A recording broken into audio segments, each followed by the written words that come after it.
macro, manipulations to outsmart teams like BRU, like Falcon. How they played out, and I think out of the lot from USA, they are really good. So going up on this international stage, we've not seen the newer teams prove as well immediately when they start off.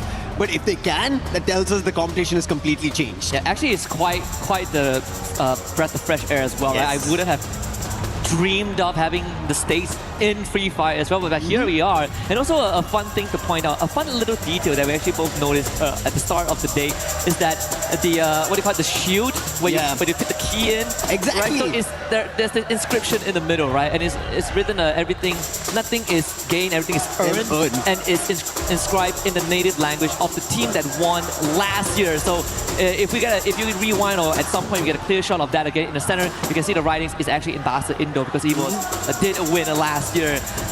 Neat little detail. I love it a lot. And this makes that shield a lot more personal to get it. Yes. Right? You have your own inscription for the region that you're going to be representing, your own language that is going to be coming up, and you could get to the totem, which we started at the start of the day. You've seen on the stream itself, as we are going to be starting off the Group B games. That is something that these players will be thinking at the back of their mind. A long run of 12 games in total, but today they have to only worry about the first 6 games they play out, how they start off, how they change. And I think for Group B compared to Group A, it's about adaptability, change, be on top of your heels. If you're going to be setting your foot down, it's going to be very tough. I agree. And ironically, there's still one more team that we haven't highlighted, and it's also a team that a lot of time gets sidelined, but not for a bad reason. That's Twisted Minds, right? Yes. This is a team that they have always been doing some of the dirty work behind the scenes. They've always been putting out good numbers, but they're never sort of under the microscope. They're never in the center of the stage because it feels like when they pop off, you get an instance or two of good moments, of good plays, but afterwards, you sort of desire more from them, and it feels like it never happens.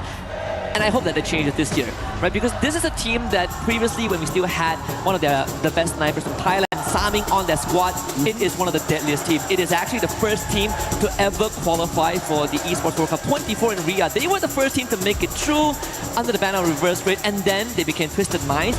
But ever since that, it hasn't really been the same, and we are still looking for the spark that made Twisted Minds 2 years later. Something that is same that we have seen from the very start, even before our start of the team entries, is the energy coming in from the Fluxo fans. They're looking unstoppable. I'm just loving this vibe that they've created for Arena, for the stage that we are at for Esports World Cup 2026. It looks unstoppable, and nerve is just going through veins for everybody. And it feels like for us also on the desk, right? Just jump up from your seats, start dancing, vibe to those beats, and go the Fluxo way. They're enticing everybody sitting here to just root for Fluxo. It's like, how could you not want to root for Fluxo, right? Yeah. In fact, even when they lifted out the banner, there's actually like a backstory lore, right? We asked Carol about it, and it was the whole encounter between Fluxo and MIBR Los back in their regular split. And well, guess what? They are both in the same lobby again, and we actually would get a potential remake of that scenario on Kalahari if it does happen, because record has it, MIBR Los has had Fluxo's numbers back on Kalahari until Fluxo decided that they've had enough, and that's where the whole quote comes out. It translates roughly to, dang it, they had us. I can't go any further than that, but you get the idea, right? And it became a quote for the Fluxo fans that they are now flying on that banner, which is nice, right? Like sometimes people think that, oh, this is planned now. I'm telling you, no one rigged anything, right? It falls into place. Who could have expected Team Secret to win Spring? If you ask me, I would say no way. No way. I tune in, I saw them lift the trophy, and I'm like, okay, they won. How did they win? 4 booyahs? Hello? Yes, I was so surprised to see that happening one after another, and I think that's a similar storyline I kind of expect from RRQ when I was talking about the Asia Invitational, right? They were so close. They were closer than Vitality, even though they had activated the Champion Rush. It was supposed to be RRQ to close it because they made a similar comeback like that, back-to-back booyahs, and they activated the Champion Rush, but they missed out on closing it, and Team Vitality just did it. Yep, but we actually seen it many times.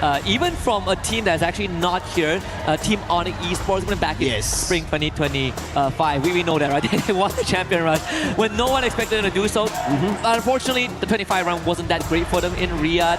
I think that is the crazy thing about Champion Rush, which we have plenty of time to mentally prepare for. But you can see some of these teams, they're holding hands, they're making sure that they they were actually in a group hug, before the walk-ins. A lot of these teams, especially those that are coming in for the very first time, just making sure that they dial in. Right? For the experienced ones like Fluxo, we see Bobs, he's meditating, he's ready to wreak havoc. But like again, for the unproven regions, I'm looking forward to see if they can upset the balance. I think that is the most exciting part right now. I think the weighing scale is going to be a big imbalance in this group B. You cannot figure out which team's doing better. Right from game 1 to our end at game 6, you will have no clue about it. But as the fans are riling up, it's also time to start our very first game. It is Bermuda for Group B here at the Esports World Cup 2026 in Paris. Paris, France. Let's continue to light things up because Group B is going to be a fantastic show. And right off the bat, we got to look at how Bermuda plays out, right? In this case, very, very generous flight path right down the middle. We should get a decent circle. Pretty much what we expected from the teams that we see a lot. Vitality going to Observatory, RRQ going to Remnant Village. I want to see who takes peak, right? Because usually it's a BRU spot, but BRU isn't here. We're looking deciding to go for peak. I think Fluxo should go for Cape Town or somewhere that gears towards Sentosa. Miyako also heading that direction as well, but actually Fluxo spreading out. Yeah, I'm a little surprised. Fluxo going all over the map. We can see one of the players, as you already mentioned, between Miyako, but most of the teams seems to be a little safe and sound, except for Twisted Minds and RLE Esports. A little bit of a quick battle first elimination picked up by Exposé, and that's going to be C4, who's already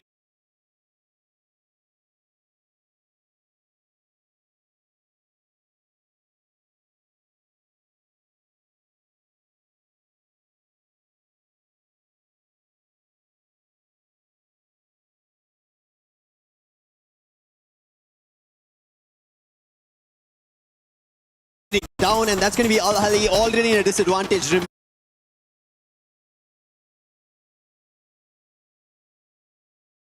Hawk and Simons has to pick this up. They're closer, a quick dash to get the player back up. They expend their ability to get a revive. And I think, in the early game, they still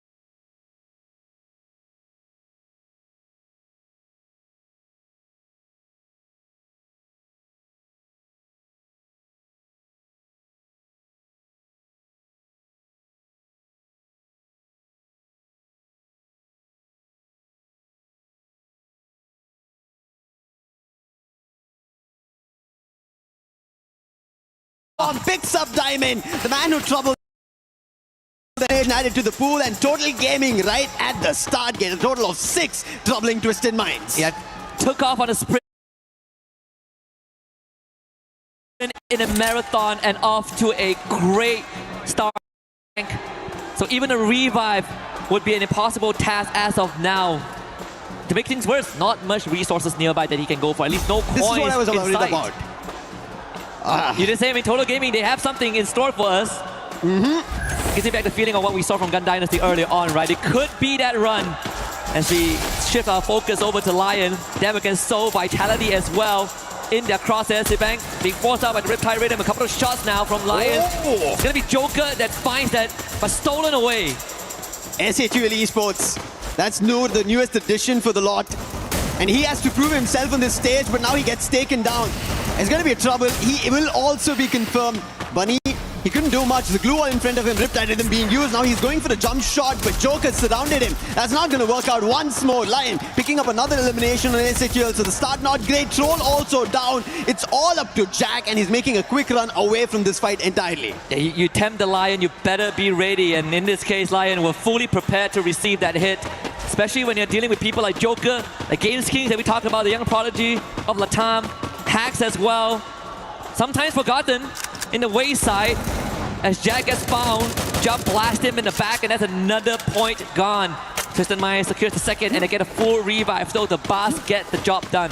Thankfully, before going down, SATL were able to find a revive. Others it could have been a very first elimination in this Group B Game 1. Thankfully, a little recovery, even for...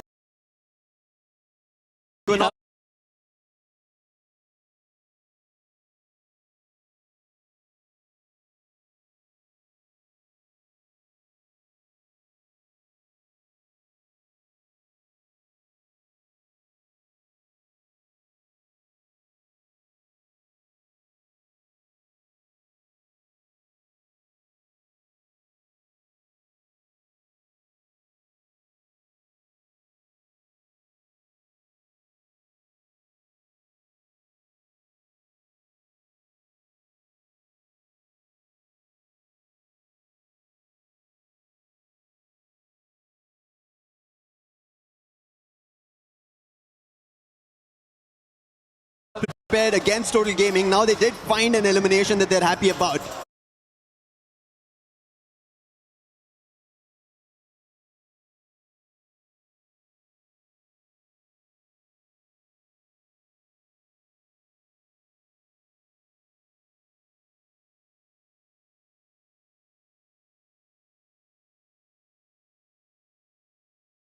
The Observatory now conceded over the Straw Hats. I think because this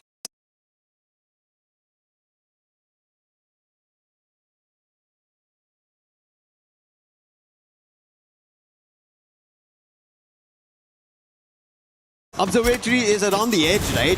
We saw Ali want to, but right now with a lightning bolt, make a call. It might be a loss, have a challenge. That's going to be RRQ that they want to hit on. General is down. Rigby holds the entrance. The player, that's going to be runs down along with a bear. And MIBL loss will be able to recover the players. And this bolt maker works in their favor. Right off the bat, taking out the captain of RRQ and sending only the young Ma'al on the run. No vending machine in sight. A revival point that is too risky to try and capture with Team Vitality and MIB Outlaws about to square off in that area around Clock Tower. Plenty of compound to work with, a lot of low grounds to hide with. But Team Vitality splitting up as well into a 1-2-1 formation. Whereas MIB Outlaws, they're going to settle in the compound that they just wrestled away from RRQ. I really like how Vitality is strategizing. They're waiting for an opportunity. They're like the cats who are about to pounce, and MIB Outlaws have no idea about it because they just pushed an opponent out of that compound. Yes. They chased out RRQ, but look at this. Slowly trailing in that same direction is even Total Gaming. There's going to be an helter-skelter breakout happening at Clock Tower now. Yeah, it's going to be pandemonium pretty soon. We got to see where this circle takes us, right? Yeah. High chance Clock Tower is going to be in the next circle. But where it kind of pivots towards going to decide where Total Gaming goes, and smack dab in the center, we are getting a very, very nice algorithm for Game 1. Yeah. Starting it slow and tame. Slow and steady was not how all it started. Multiple teams having casualties, but still all the 12 teams that dropped in Bermuda are still surviving. A major chunk of it, or maybe a team fully being eliminated, can be seen here now at the 7-minute mark. Ma'al finally gets found, and that is going to be the first team. You mentioned there is no vending machine nearby, and Ma'al couldn't get closer before getting spotted by Al-Ali. Bit of a throwback to the recent Asian Invitational that they were in, right? Same thing. Start, it's always not how you start, it's how you finish, and in this case, for Team RRQ, they're going to go back to the drawing board, 5 more rounds ahead, and some of their most powerful maps in the later stages of Group B, so not all hope is lost. Exposy finds the 3rd point for his team as well. Twisted Mind slowing the pace down, was able to get back on their feet. Decent economy, and even having a very decked out arsenal should this game go late. I think they just cleared out Graveyard, so there is going to be a very good trajectory for them to move on forward. Even better with Lion just leaving where they were. On the other end, silence still at Clock Tower. I think people can hear the clock making a tick sound. That's how we are seeing MIB a loss, Total Gaming and Vitality together, and joining that lot is going to be Straw Hats. Slow and steady, everybody want to look for an opportunity, and this is going to be Yago, who spots through the window on the player of Straw Hats, the newest entry team who've made it to Clock Tower. But hey, being at the center, meaning the fight is not going to yet break out. It is only when the circle shifts away from you and you have to make a move is when we see the fight. I think other than that, they'll be just trying to chip away each other's HP. Other than that, nothing else for now. Yeah, especially in this case, for them. They're going to spread out their manpower, right? You want to control as much area as possible. You do run the risk of getting picked off. We've seen that happen multiple times. If you're up against more experienced team, that's what they're looking at. Some of the weaker chains off the anchor, Diamond. Getting another one under his belt, and this is gonna start hurting Lion as Twisted Minds down for round 2, back at Observatory where they dropped in the early game, but more equipped to take on a fight. Twisted Minds, I really like that they managed to recover, but they're not just completely clocked in. They need to figure it out, and same goes for Lion. A quick jump coming in from Gamesh King. He will get still in another different direction, but not yet towards the circle. He's just moving further away. Yeah, I mean, one team that has been pretty silent the entire game is Team Secret. Oh, yeah. Surprisingly, this is a team on Bermuda. You expect them to come out swinging, get a couple of eliminations before they go off the radar. But so far, this Team Secret right now feels like Fluxo from 2024, where they play an incredibly slow game, and at that point of time, playing slow is sort of how you lose out in the late game. And in this case, Team Secret, they are taking no chances. As you did mention earlier on, Lucifer, Lion not really focusing on getting into the circle earlier on, but now they'll have to make a break for it. The launch pad being used, a couple of Dinoculars ahead of Bimasakti Strip, just to make sure that there are no gatekeepers there. And the circle pivots towards the southern side, so the journey gets extended, and they might still get intercepted by Twisted Minds. Now I like the position of Clock Tower. More teams joining that fray. More teams. It's not going to be easy. Now is when it all breaks loose. Because right at the edge, when the zone closes in, we are for sure knowing that the Clock Tower will not be inside the circle anymore after it shifts. I mean, the last we checked the radar, Team Secret went back and they were completely alone, right? Yeah. Completely uncontested. Maybe Fluxo comes in from the... Down is not going to be quick easy, but as you can see, it's just a game right as of now. 11 teams surviving. If not for Mahal going down, I think we would have 12 teams. 11 minutes into the game. This is Group B, game number 1. I did not expect to see all these teams still surviving. And we were literally just talking about this in the back rooms with everyone else, right? Like, it really depends on the teams that are playing in the lobby. Yeah. Sometimes if they want to play fast, they're going to play fast. Sometimes they just decide, we're not going to fight. We're getting the ladder. We're getting the teams that are going to start blowing some smoke.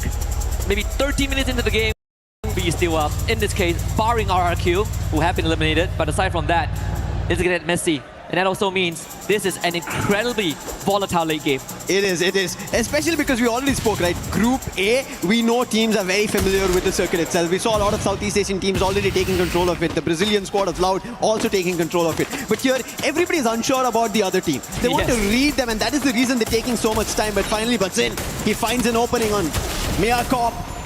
That's going to be Biblik going down. Nix, Joshua have to figure this out. Leon also surrounding them, so there's going to be a lot more trouble. Miyakop, they're trying to hold them off. Glue walls all across and making sure Rooftop becomes their home for the time being. Leon will have to make a decision right now. The circle is going to start hurting them. They are going to be rested in this corner. But if they don't show themselves out of the building, Miyakop has a very good idea of where they might be. Dinoculars could also solve that problem. The bigger winner now is definitely a team from the States, as Leon will have to huddle together and figure out a solution very, very quickly in the next half a minute. Fluxo making a big rotation and now running the Team Secret. And Exposy starts things off by taking out Josper. So Miyakop, they have another team to be worried about. They did lose a player, but they're not worried about the casualty because they have an upper hand. They are on top of the roof. But right now, having an upper hand might be Fluxo. They want to take down Team Secret because they were the ones who made a jump right in front of them. And they're trying their best, but Team Secret quickly with the chrono, the glue walls are trying to keep it going. But PLS1 is down. TQ, he also gets taken down. And now 7, he is gone down. And Fluxo, W7M, put a team out. The Brazilian Titans, 6 eliminations on to Butcherson. And MT7 stepping up to the occasion as well. We did say, even during one of the series breakdown, the series recap, snipers players are integral. MT7 Butcherson. We see Yao step up to the occasion as well. And our team Vitality, it's their turn to make a splash. And they are taking care of their opponents. Only Tro is left alive. He's going to try and walk away with the stealth bites. As we lose Straw Hats off screen, Lion is also out. And now the lobby is going to start shrinking. I don't know where Troll is going to make a run. We already spoke about Clock Tower. It's already in a very difficult spot. The vending machine is there, but so are many other teams. and Total Gaming are on top of all of it. They're already in the first floor of things, so they have a better vision of where the other teams are. And Al Ali, we already spoke about them. They are underground. Nobody knows that they are there. They made their entrance. They're holding their controls. On the other end of our screen, even Miyakov gets taken down. But wait, Troll, he picks off Dix. He's bringing this down to individual battles, and now Sibang has to deliver. He's trying to put up glue walls. Troll trying to win this out on a 1v1. It's going to be very difficult. Vitality on the last man. His position gets compromised. And Al Ali, they quickly jump in, and Team Vitality eliminated. Taking advantage of the chaos, Al Ali gets themselves another point. Twisted Minds against Fluxo. W7M right now. A full blown out fight. 12 eliminations under the belt of the Brazilians. Exposy gets pre-fire, butchers in, nails his 8 as MT7 finds the bars from long range. Twisted Minds getting dismantled. MT7 goes for a rescue mission. Bob's the captain back up on his feet, but Twisted Minds not so lucky. Diamond cannot withstand the pressure that is butchers in and make it 15 for Fluxo. Fluxo looking unstoppable. They're still at the edge of the circle. Might be a loss. Rigbai, he finds a player on Total Gaming, but in the meantime, Troll getting eliminated. SHUL Esports, they are out. They only ended up getting 6 points in total. But Total Gaming now, they start stepping out, but Aztec gets hit by Rigby. Yago putting down Shanky. Total Gaming held this position for far too long. Vota, and then Aztec to fall. That is going to be the end for Total Gaming. Holding that did not work in their favor. And now Fluxo will take on Al Ali. Can they eliminate this team from MENA to give themselves that rematch against MIBR loss in the opening game? But Al Ali, they're holding steadfast. They are the ones with the man advantage. And MT7, he needs some help. But unfortunately, MIBR loss are in the best possible position. Falls with a nade, takes out C4, equalize the battlefield. Hawk goes down. Al Ali now getting pressured. Nades were being tossed by Fluxo, but MIB lost. They turn it around, and Bobs is the last one standing. It's going to be very difficult, but also Bobs troubling Al Ali along with the help of MIB loss. They put out Al Ali, and now it's the last one standing, Bobs, and it's going to be MIB loss getting the very first booyah of Group B. What an opener here for MIBR loss. A rematch that we didn't expect to see that soon in the final circle, with interventions and an uninvited guest in the form of Al Ali Esports. But at the end of the day, well fought, honestly, by the MENA region, right? Put up a good fight against Fluxo, gave them a heck of a 4v4 skirmish, even took out one of their members before MIBR Lords was even in the conversation. But there's nothing to be disappointed about. Los, yeah. They got the booyah. Fluxo still finished second. The fans, they're still cheering on. This is just the beginning. Yeah, but if this is the very first game and we ended up seeing a fight break out like that, which was, as we said, completely complicated. You couldn't decipher which team had the better opportunity or the better position because we spoke about it. Hey, this team has a compound. Hey, that team is in a good position right at the edge of the circle. But towards the end, MIB a loss who did not even seem on our screens a lot. They ended up closing it out, and it ended up being a fight between the Brazilians at the end of this game. I mean, you called it out, right? You said that Clock Tower is a very good spot to be nested in. And guess who set up shop there first? MIBR lost. Yes. They got there first, they called dibs, and they owned the area. And I think that's very crucial because even Total Gaming tried to play that out, but the timing when they jumped out, they got spotted because MIBR were ahead of that play. Yes. They were the ones who stepped out of Clock Tower, and that is the reason they were able to take down Total Gaming and put them down in an instant. And I think all the fights we've seen MIBR take, they've been very quick in converting. Even in this, as we can see, the replay, quick hits coming in from Yago on the sniper. That is the initial approach that troubled Fluxo. They had an opportunity to recover, and on the other end, Al Ali also troubling them. But Bobs, you have to give it to them.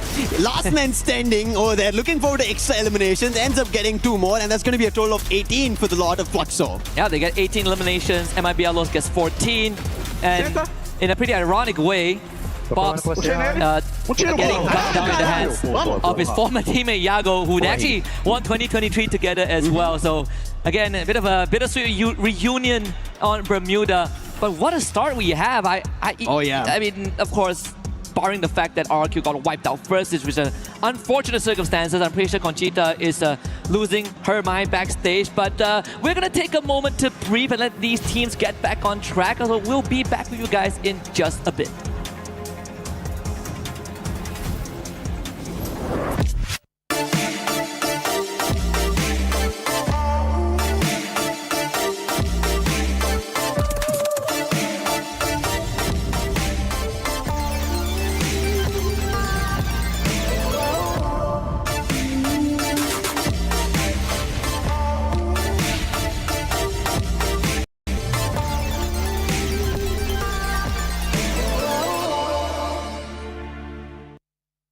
is here. MT7. MT7, I am so happy to talk to you right now because Brazilian fans gave you a nickname called Baby Goat.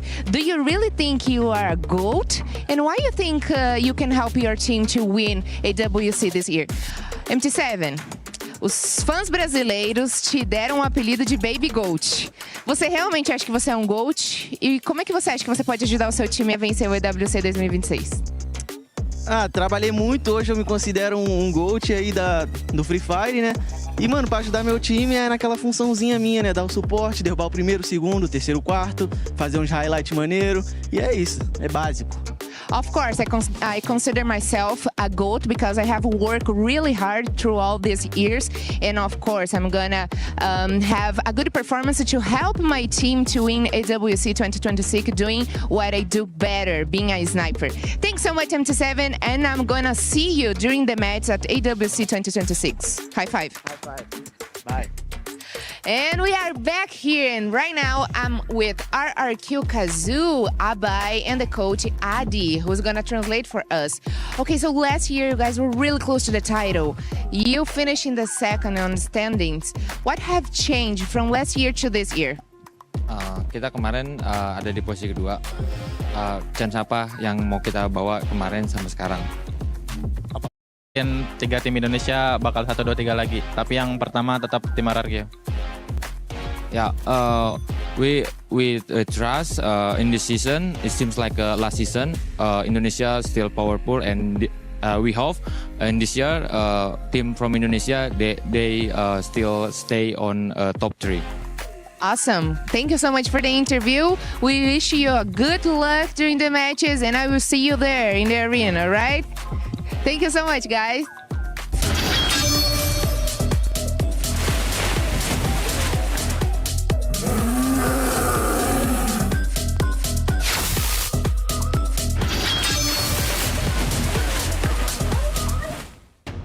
For RRQ, not really how you wanted to start off the day, being the first team eliminated. Hopefully it's not a caster curse. We'll have to see what's going to happen in the next 5 matches for that squad. But if you're a Brazil fan and you were jumping up there and just playing all those drums, my goodness, what a start for that squad. Yeah, exactly. I mean, ending the game with top 2 coming from Brazil, it's just something that we'd expect. Because it's simple.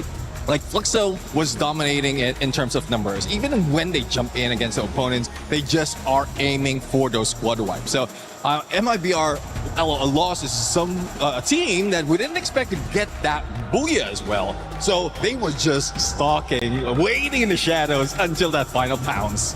One team that will be kind of stalking and just waiting to pounce on that second game. I know it's going to be some of those Indian squads, because actually one of them, Total Gaming, ended up having one of the best performances that we have seen up to this point, especially this early on, right?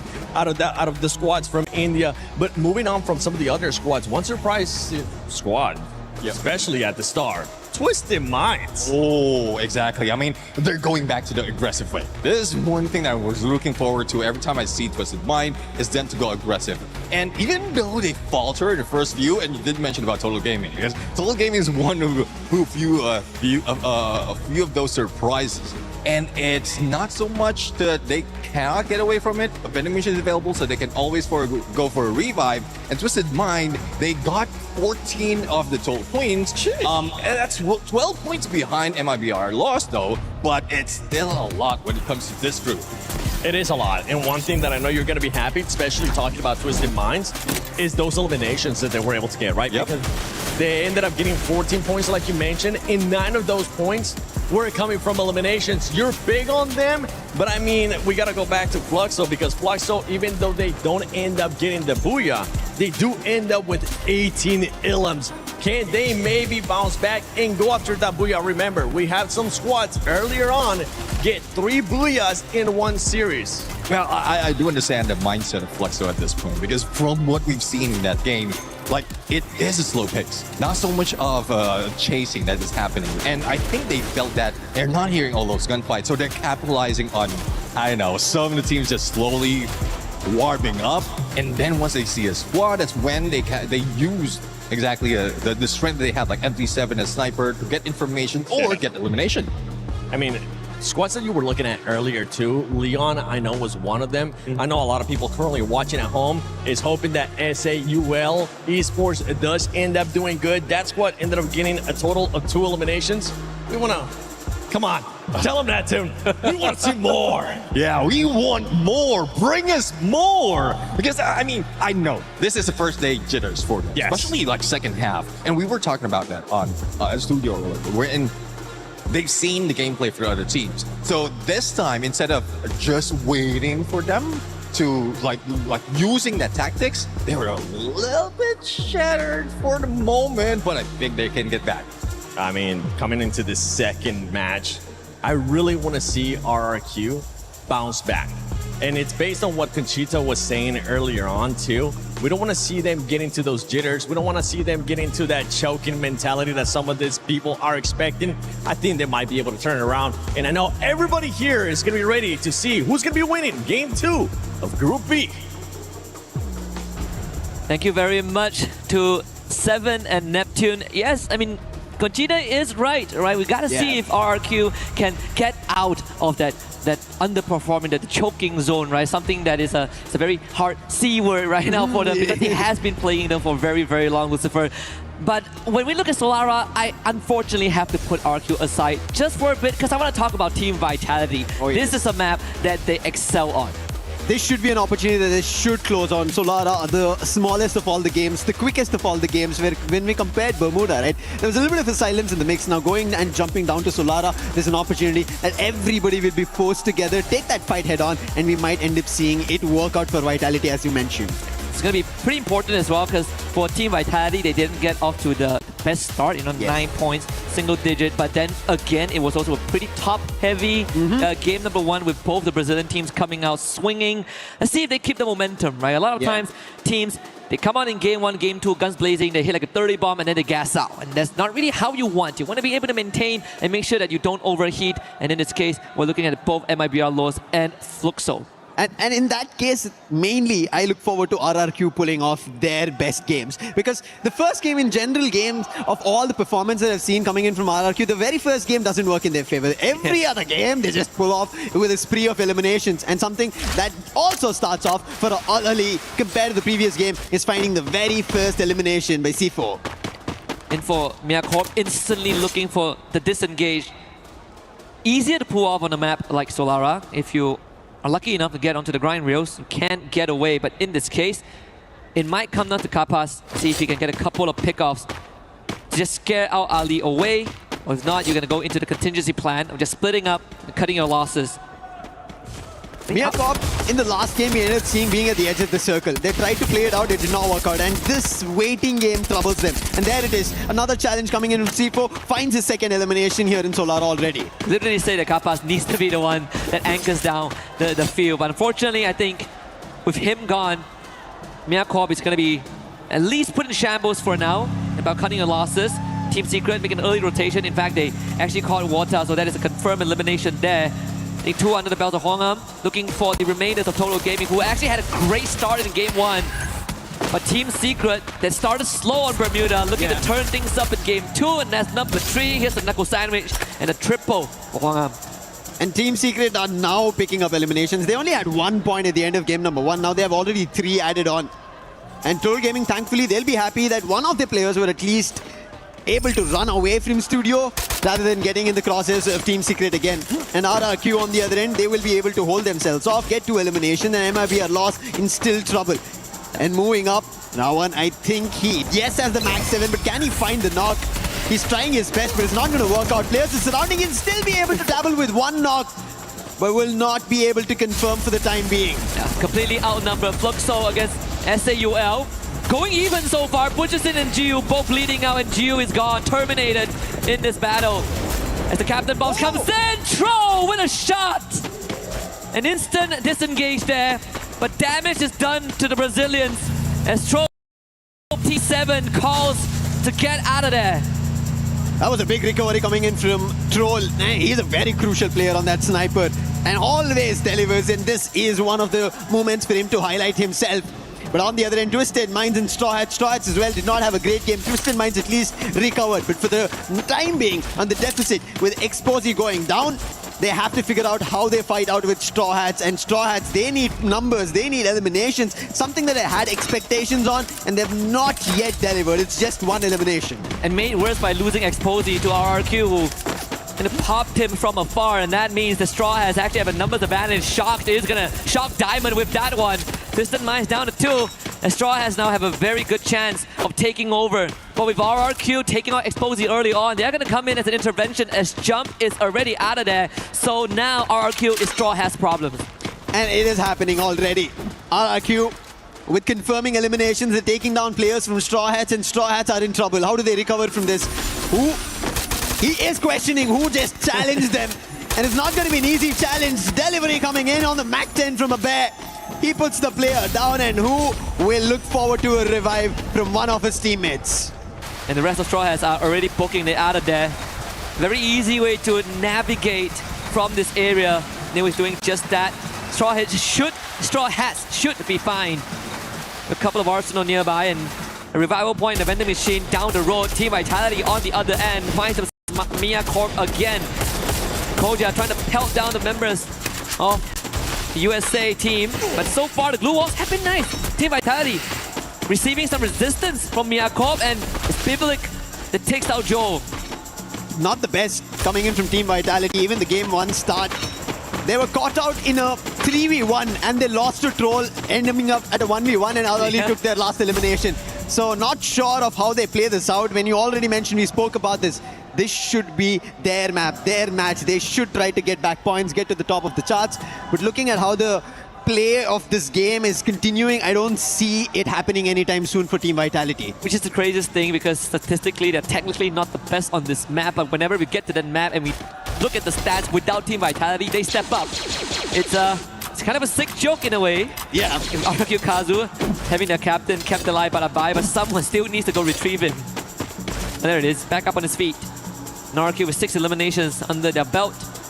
Could cross paths with Vitality, maybe even Straw Hats again. I can say to Neptune and everybody else on our expert panel, pish posh, there's no curse, you don't have to worry about. It's just the RRQ play. The very first game doesn't work in their favor, and then they manage to recover. Team Vitality would want to do the same thing as well. Straw Hats on the other end at Casavista, they managed to recover. They did pick up those early fights, they did win it out against Twisted Minds, but they would have wanted to eliminate the whole squad. Thankfully, Jump made an opportunity to run away, but he still early on fight are affecting Jump right now. Development as well, as we look at plenty of teams are duking it out. You know, you have RRQ and MIBR lost.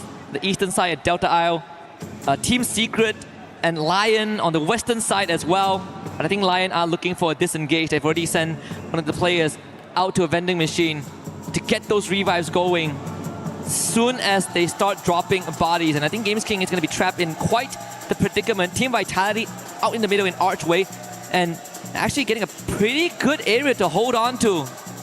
The circle shifts a little southern, and there's an opportunity where again Total Gaming end up being at the very center. Straw Hats, who managed to also make their recovery, are heading in that direction at Bloomtown. And right above them, we already spoke about Mia Corp. And Mia Corp, just like the previous game, they don't go out all brash at right the beginning. They wait for their opportunity, which they did pick up a couple in the early game, but it's not going to continue. But right as now, RRQ, the ones who are continuing, the team who just got the Booyah trying and denying them, has going to be a big spray coming in and picking the players off, converting eliminations, and that's how we ended up seeing them getting their 6 eliminations in total.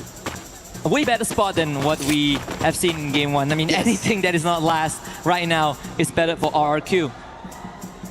Isolated jump right out on the edge.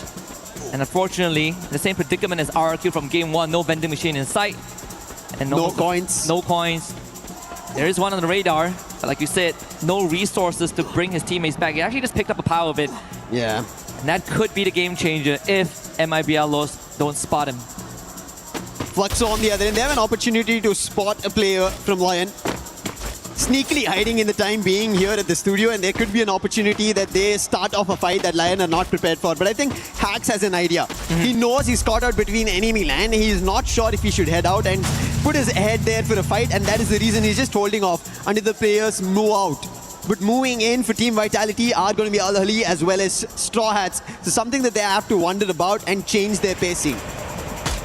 TG now are going to start receiving some of those shots from Team Vitality, but they do have a compound that could keep them safe. Resistance put up a Mafia and App team to take out Deeks in that exchange, but again, compound pretty much secured for now. So Team Vitality, they should be able to recover and sort of readjust to the fight that's being put up by this Indian squad. And I think Total Gaming, there's also an opening where they could decide to go straight for the compound with Team Vitality if push comes to shove. But again, just going back to the previous game, if they try to hold out the compound for far too long, we've known teams who managed to surround them, and that is how, even after almost having a great start, they ended up losing the battle, and MIBR lost, ended up pulling up of a booyah itself. So small instances, these small minute things that you let go of becomes a bigger viral thing for the other teams. And Diamond taken out. Team Secret joins the feed again. He just came back. He just came back. I think we found a theme for Group B so far, Lucifer. Full squad, 10 minutes in. Yeah. Second time it has happened. I think this is what we can look forward to for the rest of the day, which is an exciting thing because it keeps it volatile. Our Ali even getting a small respite there. Circle now really shrinking down towards the middle. Man, 12 teams, 2 less space for this density of population. Team Secret from the north, MIBR lost, about to cross paths with them at Archway. Team Secret on the other end, read by the Dinoculars. So I think that should be MIBR loss who have an idea, or RRQ on the edge of it. Miyakop, but Mahal answers back, takes Nix down, but those are just knocks for the time being. There's no confirmation. Mahal, in turn, gets traded out, and now Al Ahly jumps to trouble Miyakop. This is just happening back and forth. These teams are just dropping players, but not confirming any of them. Oh! All of a sudden, runs and dots together. They put out Miyakop. And breaks the game wide open, just as we thought that the drought will continue for a while longer. And RRQ springing to life and putting themselves on the board for now, and they continue to take on the challenge against Al Ahly. The glue wall is getting blasted and weakened by Al Ahly. Simox right in the front of Duz, and he is out. The captain once more removed by the Mina squad. Abai tries to take on the fight, but Al Ahly putting up better resistance, and RRQ forced away. How did this happen? RRQ, they were looking good, and Mahal, now the last man standing. Thankfully, a big pickup truck, a quick boost. He's run back to the TV tower and a vending machine right in front, so he will be able to bring the players back. But Twisted Minds, they had an opportunity to break again RRQ. But I think they have their target right in front. Al Ahly, who made trouble. Jump is down on the other end. They wanted to sandwich. I think that did not work out. And Al Ahly have an upper hand because they have all their 3 players looking forward to this after converting a fight. And they're running across back into the circle, leaving Twisted Minds in trouble.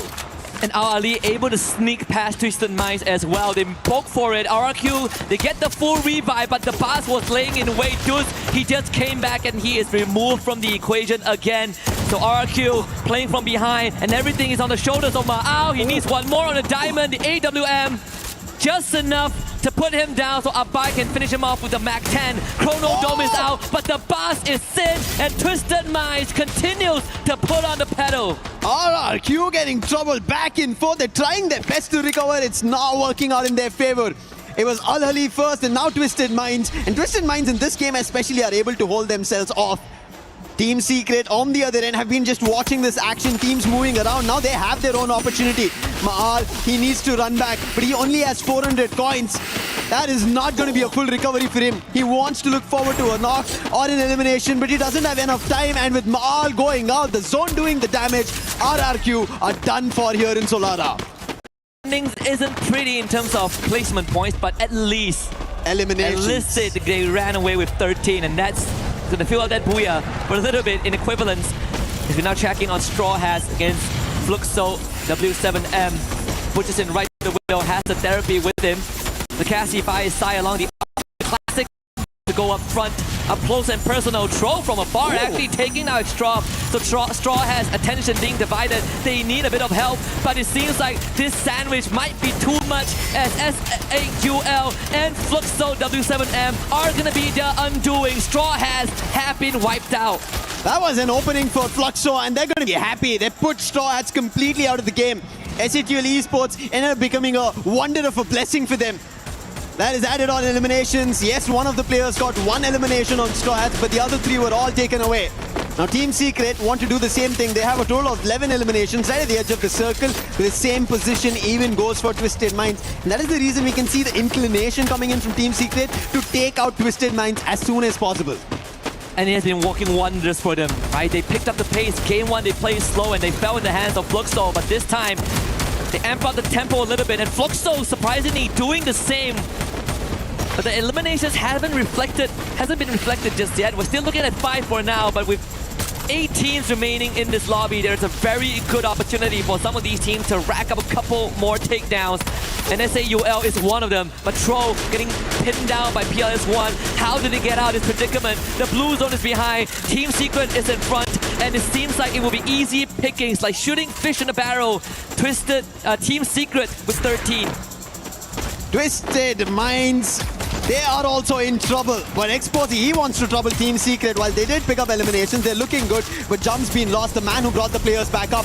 Toll Gaming on the other end, they are going down to their knees. The fight against Vitality not working in their favor. But Sipeng and Dix are also down. So Team Vitality, they have another challenge. That's going to be Lion on one end and Fluxo on the other. And Lion are taking an advantage on both the teams of Vitality and Total Gaming and finally put an end to their run on Solara. But Koja, he's going aggressive. He finds MT7 over there. Will not be able to confirm yet because he had to step out of the zone. It's going to be crunch time right now. Hong Am actually takes out Jakos before that glue wall comes out. And Team Secret might have just broken open Lion's defenses. They get the pickup still, but it means resources have been spent. And Team Secret in a very strong position to make it further. Joe now needs to poke it for safety and will do so for now, but PLS1 catches him from behind, and that's Team Vitality removed from the lobby. 5 more teams remain. Team Secret, 14 eliminations and counting. I'm seeing a lot of M60 being used. They are pummeling these bullets to their enemies, looking unstoppable. And that's what Team Secret is just rallying one after another, rounds after round. And Lion now, they make a jump. A big launcher coming in from Hacks, and he puts the side of Fluxo out. Cascading damages. Fluxo walked into a landmine, and Lion comes in with a grenade launcher. And they are the ones that get to voucher off and reap the rewards of what has been sold by their opponents. But right now, out into the open is Twisted Minds and Team Secret waiting for the easy pickings, and they are done. Now Twisted Minds up against Team Secret. A 4v3 in favor of the Vietnamese.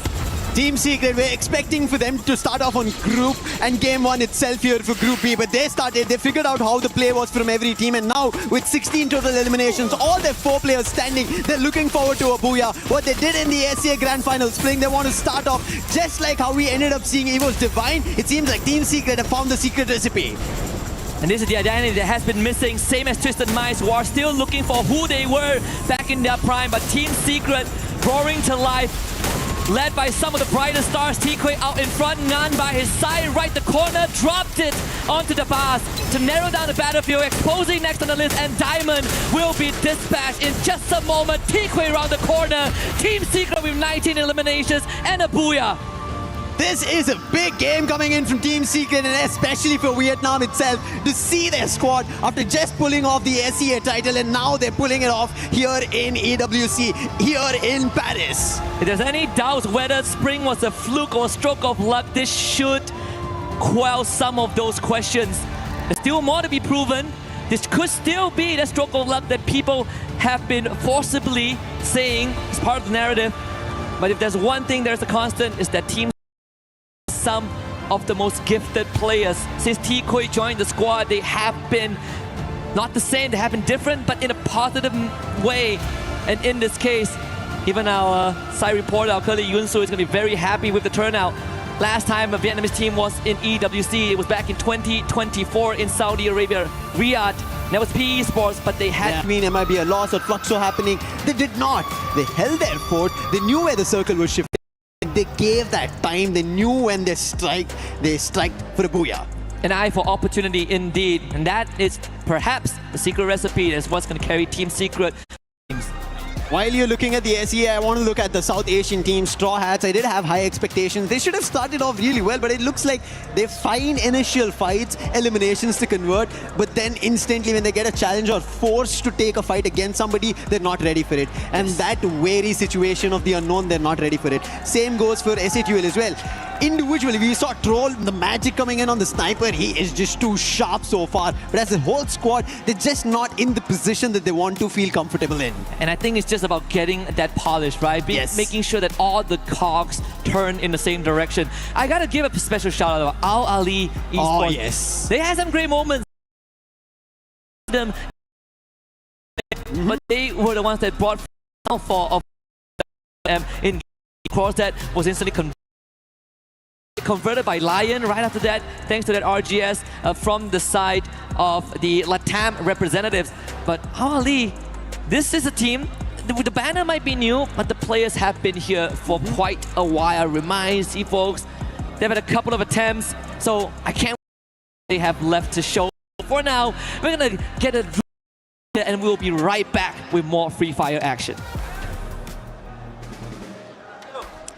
And we are back here on stage. I'm Carol Bombshell. Happy to be here with my friend Barney. He's the man, guys. And we are here with Iago, the sniper for Team Lowe's. Maybe our Lowe's, right, Barney? That's right. Let's do this. Carol's gonna kick things off and ask us some very interesting questions. It's gonna be good. Of course. Okay, Iago. So recent form hasn't been great. So how good does it feel to kick off at EWC with a Buia? Ok, a primeira partida, a gente sabe que vocês não performaram tão bem quanto vocês gostariam nos últimos jogos, nas últimas partidas, apesar da final do Free Fire ter sido muito boa para vocês, né? Mas ainda assim não conseguiram levar o título. Como é que é para vocês chegarem aqui e já começarem com um Buia aqui no EWC? É muito bom. Sorry. É muito bom, é claro que todo mundo fica muito ansioso para jogar, então é muito importante a gente chegar com um Buia já, que já tira aquele peso, tira aquela ansiedade toda, e a gente consegue jogar bem melhor e ficar mais de boa, tirar a ansiedade do corpo. Okay, so for sure, start with a Buia, give us such a feeling of relax, and we can get more secure about our game, and we have also a good chemistry all together. So we start with a Buia at AWC, for sure, it's the best thing that we could have done today. I mean, the synergy looks great, Iago. You guys look like performing really well. Let's stay on map 1, okay, because I want to talk about the final moments. You guys went up against Fluxo in that final showdown against your regional rivals. How did it feel after that map, realizing that you went up against them and you beat them? That must have been a nice confidence boost. Basicamente, vocês chegaram no endgame junto com o Fluxo, então nós gostaríamos de saber qual que é o sentimento de chegar no endgame contra um time brasileiro também, e ainda sendo o Fluxo, que é um dos seus maiores rivais na Liga Brasileira, né? Então, qual que é o sentimento de conseguir um Buia em cima deles? Bom, primeiramente é muito bom, por conta que eles estão no final, é muito bom pra gente também, pra os dois conseguir a classificação pra final.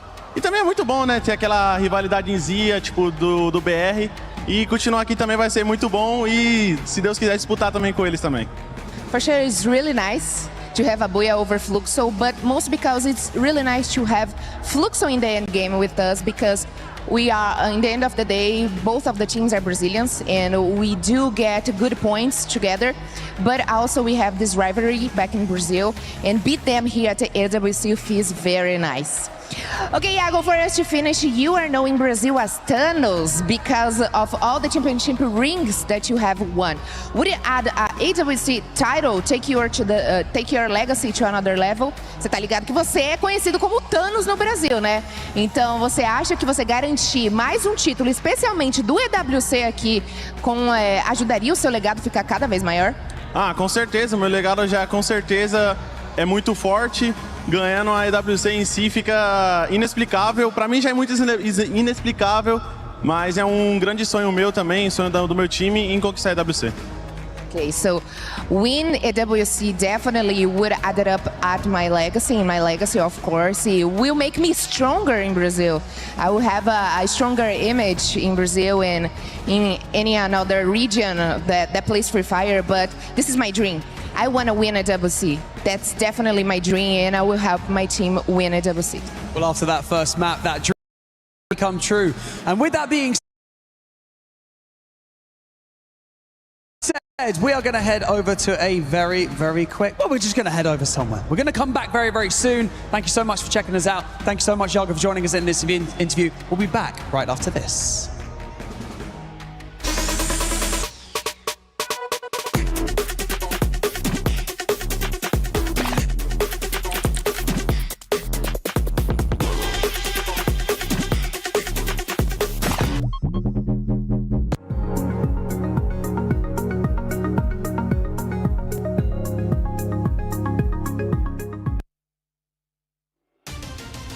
It's the E-Cap, the EWC Cap, the Esports World Cup. Okay, whatever it is, this is what happened in week 1. We crowned our first 3 champions, which means that we had even more losers. And God knows that I'm a loser. Wait, shouldn't this say that I love losers, not that I am? Can we fix this, please? But what happens when you lose? Well, you wind up here, the Boulevard of Broken Keys. Don't sing Green Day, don't sing Green Day. Every one of which represents a tournament elimination and crushed dreams. Losers live forever here, and if you listen closely enough, you can hear the voices of disappointed parents who said that playing video games is a waste of time. On the Valorant stage, 4 of 8 playoff teams were EMEA, and they managed to get 1 whole win. So move over, Europe, because the finals was 100 Thieves and NRG. That's right, all American, baby. These colors don't run, they soar. The Battle Royale of the Apex Legends final featured 20 teams, and no surprise, Team Falcons won. Wait a minute, no, they finished 8th. Sorry, it was favorite Team Liquid who... No, they finished even further back at 9th. Oh, because it was actually 2024 champion Alliance who... Oh, come on, who won?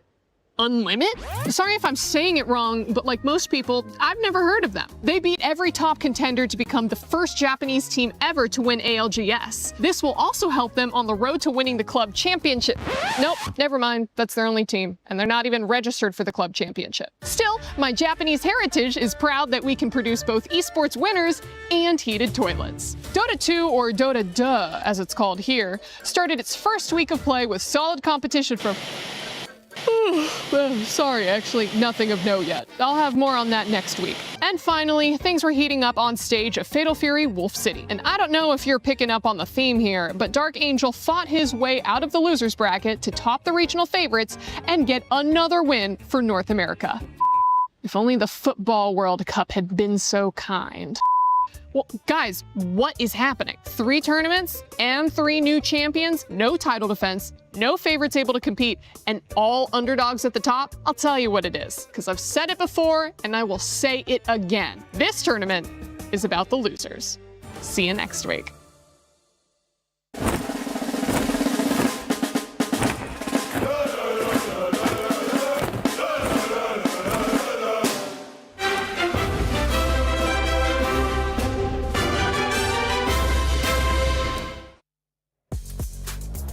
Two matches are done for Group B. We started off hot with Brazil, but in this second one, it was none other than Team Secret, Conchita. Yes, finally. This is the Team Secret that I've seen grabbed that title of the World Series Spring, and I think the organization that they have, the way of playing is what gets them here and what gets them the booyah. It's about time, actually, because I was really waiting for them to perform really well.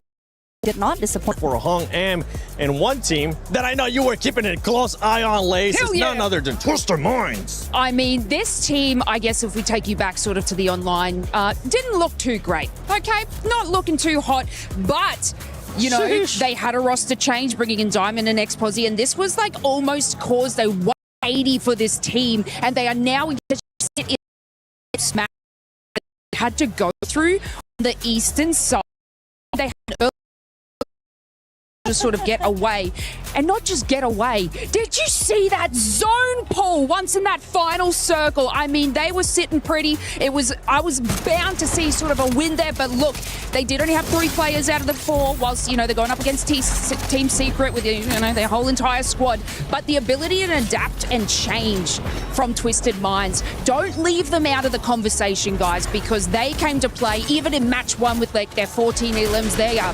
Neptune wants to talk, guys. I'll pass it over. He's just as excited as I am. Yeah, exactly. I mean, there's one reason why I'm excited to talk about Twisted Mind is because they are different this time. Back then, it was just all aggression. They want to go for elimination, and now they're playing with survivability. And even with that, like Jump was just, as you mentioned, just going into the sides until he reached Windmill, went in for a revive, and then even in the final phases of the circle, Twisted Mind is part of it. So this is not something that we often see from Twisted Minds. Yeah, but speaking of differences, I'm actually a bit disappointed because we were hoping to see something more from Team Fatality. Right? They are showing that being different is actually something that you can do to achieve a better result. But unfortunately, that's not what we see in the first 2 games. Right now, they are still kind of scattered at the 7th position overall with only 8 elimination points. That's kind of sad, actually.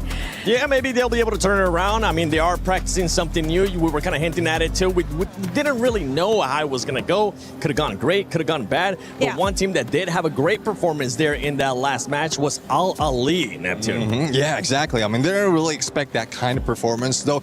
We're not aiming for the Booyah yet. They are just going for elimination, making sure that they are consistent with their placement point.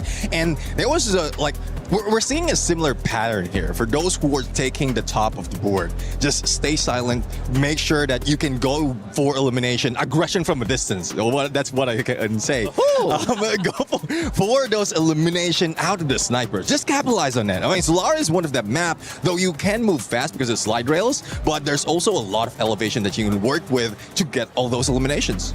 I mean, you're talking about be aggressive from afar. Okay, all right, Vitality. I mean, you got 2 snipers. Maybe we'll start seeing that. One team that was able to actually be even more aggressive there in that second match was none other than RRQ, as we're going to be taking a look here at the overall ranking. Fluxo with 38 points. And Fluxo, honestly, Neptune, they started off hot. Yeah, exactly. I mean, they're getting back-to-back squad wipe. I would say it was still a slow lobby. I would say for the first 2 or 3 phase, but you've seen how well they hunt their opponents. They know the rotation of what will be taken or needs to be taken to choose their fight. They're not going in a little bit too careless at that point, and that has been the strategy of Fluxo right now. And given that there's not so much of the giants, the titans, I would say that's part of Group A. Group B, they are just wrecking it. Yeah, and I mean, we talked about that strong start from teams, right? Come out of the gate swinging, and that's exactly what Fluxo did. 15 eliminations, I believe, in match 1, giving them that incredible strong start, and obviously showcasing that on the leaderboard. But Lilas, how can you not be hyped with what's going on for Team Fluxo behind us? We talked about the mentality of players, right? Yep. How could you not be hyped having this whole entire crowd just playing drums and singing your song? It's absolutely incredible, and it's working for them. Can I have a crew that follows me around with drums and slice when I'm napping, wake me up and stuff? Can I get a production? Can I get that organized? Thank you. They were absolutely non-stop during the matches. Right now, that's when they're kind of calm because they're being able to relax a little bit. But going back, we saw RQ there trolling with just 13 points. I know this is one team that you were very high on, Conchita. How are you with their performance so far? You didn't want them to start off slow. They did bring it back in that second match. Yeah, one thing for sure is that I think we really need to reconsider talking about our favorite team in the beginning of the show, because there is some serious jinxing going on. It happened with Aurora before, and now it happened with RRQ now. What the hell? From now on, I'm just going to keep my mouth shut. But yeah, in all seriousness, I think RRQ, well, the first game, obviously, it wasn't a great start at all. Being the first team to get sent back to the lobby was honestly quite embarrassing for a team in their caliber. But then again, it's what really lit the fire under their asses, I think. Because if we see what happens in the second game, I think they are getting slightly better. They are trying to learn more about their opponents. And that's what exactly what they did. They're so humble. That's so nice. It's like, yeah, you guys get some limbs and we'll just get them late. What a humble team. We knew this from the They're start. getting a breather. They're getting a breather. Oh, wow, but I do think that they're learning a little from the mistakes that they did in the first game, and hopefully they're just gonna keep climbing up the ladder. But for now, I'm not feeling it still. I am not. I mean, looking at the statistic itself, 9th position, 13 points, 13 elimination points. What the hell is that? Well, but then again, I mean, in Southeast Asia, they were dubbed the masterminds. Yeah, the so bomb. that's a possible reason where she's coming from. They're studying their opponents and probably bring something in. But one thing that I want to see is, we've seen that in game number 2. Mal was left alone, even a sniper. He couldn't defend himself because he doesn't have the weapon. But on Clash Squad, where it's a different mode, he was practicing those CQCs. So if we can bring that to Battle Royale, then that's one thing that they can do. Just to make sure that they can survive and not be caught off guard, similar to what we've seen often happen, especially if there's snipers, the one left behind. Yeah, I keep saying that if EFOS has Russia at the center stage, I do believe that Mal should be given more chance to take the spotlight in RRQ, because he actually got what it takes. And again, he's also one of the youngest players that is playing for RRQ. So yeah, I think it's just a great opportunity for him to really shine and do what he's able to do best. It could be just first game jitters. That's what we're gonna throw up the first game too, because they did end up bouncing back on that second match. Now, as we're getting closer here towards the second half of their series, almost closer towards the end of day 1 of Free Fire at EWC 26, we do need to see a bit of a reaction. I know there's some other squads that we want to see a reaction, because we don't want to see what happened there earlier on with Group 8. I'm going to be looking. We just talked about them. Team RQ, Team Vitality, and Lucifer. I know you're currently looking as SAUL Esports. You gotta wake them up, Lucifer.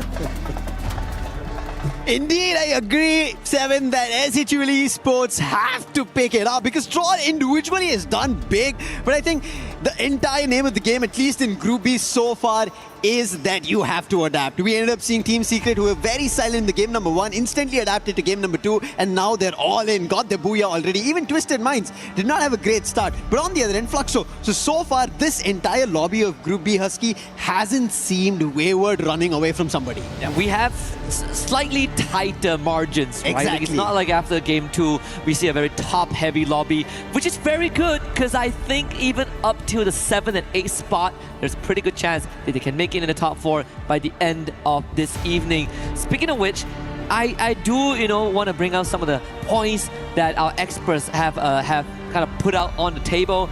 I think, RQ, I gotta say, Conchita, my heart goes out to you. 3rd time could be the charm.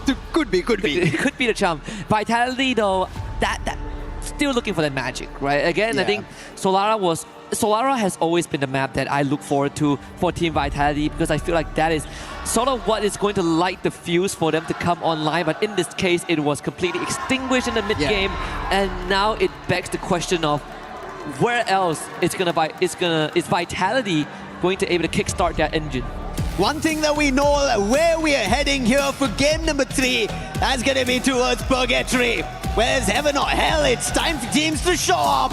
And maybe, as Seven mentioned, SAUL Esports, they rise to the occasion, picking up eliminations. Yes, like how RRQ did, it's also time for placement points. Placement points integral if you want to talk about potential tiebreakers at the end of the day. Very rare occasion, but it's always good to have some insurance policy. And in this case, I'm looking forward to see if teams are going to go to Moat House, because when we saw Group A, no teams actually like to go there. You play around the perimeter on the southern side of the Moat House, but if I remember correctly, memory serves, Twisted Minds should go north side, and in this case, they have company in the form of Mia Corp.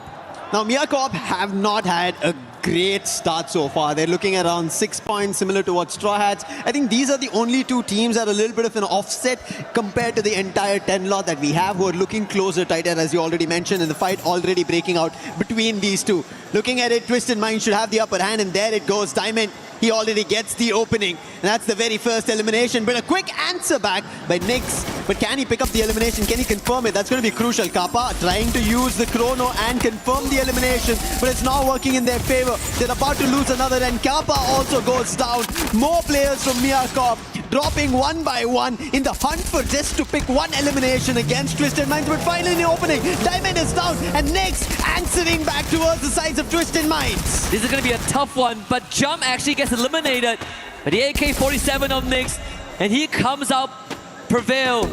Now has to take that car away. S8UL showing up to the occasion, blows up the vehicle, and unfortunately there's no escape route this time as he pays with his life, but at least there is some significant damage dealt to Twisted Minds as they are down to their last member, and we did discuss about this. They love Moat House, but in this case, they are trapped at Moat House. One thing for sure, just like how we ended up seeing this fight, is you cannot be weighing the scale on just one team. It could change within the blink of an eye. Twisted Minds had the upper hand over there, but instantly turned around Mia Corp and now S8UL Esports. And similarly, Troll Gaming have to do some magic riders now. Spotting the player, Joker from Lion, breaking the glue wall open. Now the best weapon for Aztec, but he had his teammate on the other end, and Vota pushing him into his crosshair, and they find the knock. Confirmation to follow as well. And Troll Gaming this time going a rather aggressive approach at the very start, finding the next knock as well, and that's going to be Aztec. Sets it up for Vota and confirms one himself as well. Total Gaming up to 2. Hacks the third one to get chased down, and it's Mafia with the car 98. So make it 3 for the Indian team. But the job is not done just yet. They might have weathered the storm and sent Lion packing temporarily, but RRQ has just shown up in the compound, attracted by the gunfire, the noise of bullets flying in the air. And let's see if Total Gaming can hold a candle to the Kings of Kings. It is going to be tough. Of how we ended up seeing RRQ without getting any point, going down in game number 1 and instantly in game number 2, 13 total eliminations. If they had placement points, they'd have looked at the top 5. And now they have an opportunity. But Total Gaming, they took an aggressive foot forward. Can they continue that is something that we have to wait and approach for. But Ali, this team from the very beginning have been surprising every squad and now challenging Fluxo, taking the player but sent down. And Fluxo in trouble. MT7's also spotted. Hawk will try to take him down with his crosses, sneaking through. Can he find the hit on the car 98? But no, so far. And somehow Fluxo will be able to make a run. And RQ has done some significant damage to Total Gaming. 2 of them go down! But Mafia responds and Kai and gives himself the third RRQ, shattered in an instant. Everybody who watches Troll Gaming in India, they know what Mafia is capable of. If he is in form, the entire squad will rally with him. And it seems like in game number 3, they've decided. And Mahal, again the last man. Neptune spoke about this. Being a sniper, not at all the best way to play it. If that Suzy passive works out, he has a lot of coins. He does it at this point, but that's only 1300. Not a full squad revive, but he'll still manage to do something because it's the early game. Yep, and he's forced to backtrack as well because you have Bunny from S8UL Gaming on that low ground. No vending machines inside Ma'ao. With the weight of the entire team on his shoulders, just like the previous game. He's done it once, but there's only a limit to how much revives he can bring back before the weight crushes him. Check back with RQ in just a little bit. Straw has now showed up the compound of Mia Corp, who are just vacating that spot, but you gotta look back at this moment when Ma'ao gets the setup to his team, finds 2, but immediately the response came in from Mafia to get even more damage done. Wait, Mal? He takes the zip line, heading back. RRQ, he did not get the revive. Yeah, this was a very risky approach. Shanky, if he knew that was happening through the zipline, he could have taken him down. But Mahal making a run. Shanky has spotted him, but I think he will be able to manage. No! He gets close! Oh! Just in time. Rans and Dots get picked. And they're back in action. They'll be flying up, but almost Shanky got him. And he would have taken that knife and driven through RRQ and out of this game. Yeah, by his deathbed, he brings 2 of his teammates back and keeps the heart of RRQ beating. And for now, Ma'ao has done his duty. And it's up to both the captain and the young gun to keep that legacy going and see if RRQ can make it further down the road. We're looking at a total of 16 points for now, barring, as we excluding the placement points. Vitality also, another team that we're looking for magic.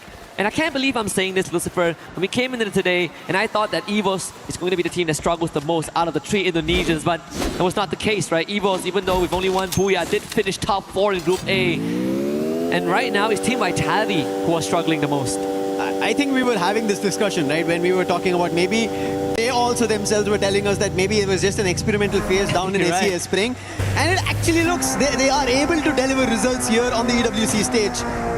A part of me actually didn't want to believe it. I thought that they were. we did. I thought it was an excuse. Yeah. Apparently not. But no excuses for Twisted Minds. They almost had control of it, and this time they're taking an approach to a couple of the isolated players from Straw Hats who went all the way to Moathouse. Not an approach that we've seen in the recent times of Free Fire, that anybody heads in that direction. An isolated, desolated land of Moathouse, but Straw Hats, they think that's the safe. They are losing players. As you can see, Twisted Minds clear their position at the edge of the shore, and Straw Hats had to go for another revive, get the player back up, and the circle, thankfully for Twisted Minds, move north. Yeah, actually a blessing in disguise. PLS1, they're gonna drop with the remind there, so Al-Ali will have to halt their rotation for now. And Team Secret, they're not gonna wait, riding off the momentum of Game 2, where they had a fantastic sequences of events that led to the Booyah. Let's see if they can feed off of that energy. As Al-Ali, they've shown us that they can fight, and they will fight back. They will. They've been at the top of the charts, but so do Team Secret want to get in that direction. This time trying to try and find an opening. So far they've not found. Rather they've found and received damage. They've been forced to back off. Oh. And there is it. TQ has been taken down. Now on 7, he's also been spotted. Oh no! He doesn't get anything to say. Had the launcher in the hand and will be launched back into the lobby. Nothing else. Now on 7, he's also spotted. Went to the vending machine and he turns it around with the help of PLS1. And Team Secret, they bring it back. PLS1 with the build out second to cut down the ranks of Al-Ali, who seemingly had an advantage but falls in the hands of PLS1 as he locks in an ace for his team, the 6th point in this game, and the first team to wipe out in this current meta with snipers.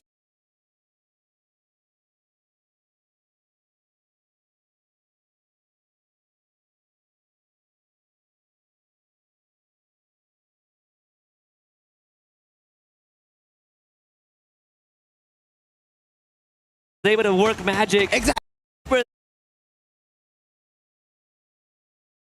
Having a bit of a compound to work with, and on top of that, a vending machine right at their doorstep. So any emergency supplies or revives can be achieved.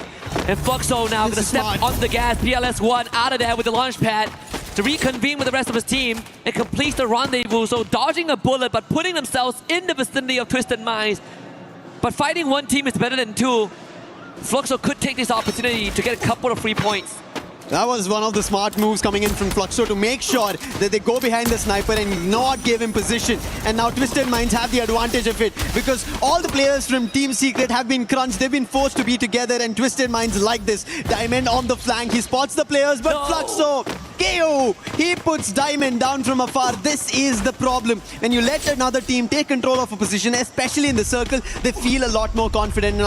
So that's what they're feeling. Now they're chasing the players. Bobs, the man who was knocked by Team Secret, is now wanting to revenge for that action. Yeah, Fluxo really pushing forward right now. They had control of the safe zone. They could play gatekeeping, but they wanted more. And in this case, thankfully for Team Secret, nothing of value was lost. Even the vehicle wasn't completely wrecked, so they could rotate up to the high ground. And in fact, right now, because the circle doesn't hurt as much just yet, Team Secret could set up shop on this high ground and actually scout out the area before making a future rotation.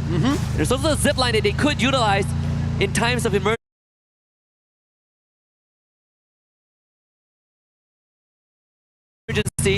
But the decision will be made to cross past the northern side of the map and get around both Twisted Minds and Fluxo. This fight has been going back and forth. Twisted Minds trying to kind of itch towards Team Secret and Team Secret as well. It happened in the previous game, but right now it has to conclude. Because if Twisted Minds do not get taken down, then it's going to be Team Secret. Flash Freeze being used, the dash coming out from the bars, but he couldn't find an opening, and there PLS1, he turns it around. He puts the player Diamond down and he's in trouble. Jump the bars as well as Exposy need to do something, but it's only Exposy who finds PLS1, but maybe it's a little too late. A bit of a consolation prize right there for Exposy, but still the rest of Twisted Minds have already been eliminated, and Exposy joins them in the grave. And Team Secret finds another wipeout here. First starting with Al-Ali and now following it up with Twisted Minds. They should have no problem bringing their teammate back. There's a vending machine right in front. Yep. and right in the safe zone as well. And they can't get there on time. Seems like everything is laid out for Team Secret to potentially make it to the final stage again. Could be a back-to-back. Not something that we've not seen. We've already seen in Group A that happened. Maybe Team Secret try to replicate the same for their own. And there is the revive. But on the other end, Fluxo, it seems like they've found players from SATUL and they're troubling them. And on top of it, RRQ find Mia Corp. And that's going to be an end for Mia Corp. They've not been having a great start at all here in Group B. They've been at the bottom of the charts. They need to pick up pace, but Fluxo, they've been picking it up. They're at already the top of the charts. The only thing that they're missing is the Booyah. Game number 1, they're very close. Game number 2, they couldn't. They got taken down. But now, if they fight Team Secret and put them down, the challenges for Booyah will be swept out. And this is round 2. They put Team Secret in a very uncomfortable spot, but Team Secret conquered that hurdle and now are back for revenge. Gio with the push on forward, Gluon goes down, but instant nade from Captain Bobs at the setup. And Fluxo have cut Team Secret down to just PLS1, who was brought back early on. But can PLS1 get the build out again? Doesn't seem like it is going to be a reality this time. Fluxo coming out on top. PLS1 again quickly running away. He was the saving grace. Yes, an ace was found, but now no challenge for him to take the player down. He had to go out of the zone. An extra effort that he has to put and win it out. But on the other end, the team who's putting a lot of efforts after getting their very first Booyah here in Group B. That's going to be MIB a loss. They did lose out a player, but they already have 8 eliminations. Playing inside the circle, but Koja with the dually puts the last player of SATL Esports down. It's not working for them yet. They've not found their winning ways. These young guns are missing their player, their captain Prince, and they are not able to yet adapt in such a highly competitive pace. And a different story for Team Vitality this time, racking up double digits in terms of elimination as Yago cleaned up the remnants of Team Secret. No more back-to-back this time. 5 teams remain. Fluxo looking incredibly healthy, same as Vitality, as both teams have gone on a tear. But there's a very good chance that we see RQ run up the causeway and into Total Gaming, who are controlling both areas. MT7 finding a sneaky one from behind. Abai right into the fire. And of course gets the burns to a crisp. That was a very quick save coming in, and that's the reason I was talking about how crucial Mafia is. He lets them all rush through and back again into the game. All 4 men standing, Total Gaming ready for this Final 4 standoff. MIB a loss are the only team who have a 3-man playoff that they have to go against the 4 lot of all the survivors we have. Will be the first time on the world stage that a team from India gets a Booyah, and how close are we to that, Lucifer? Dreams can come true, and we take it a step at a time. Total Gaming has to face off against MIB Outlaws, and Haone is the one that gets the upper hand. The Winchester, Sabank, up against Fluxo on the other end. VSS doing a magic there, but Shanky has been brought back up. The nades now come true. Riptide Rhythm unleashed. Yago in danger, but still putting up a bit of a resistance to pin down the members of Total Gaming, but they're in the face of MIB Outlaws. General takes out Water. The members of TG cut down to just 3.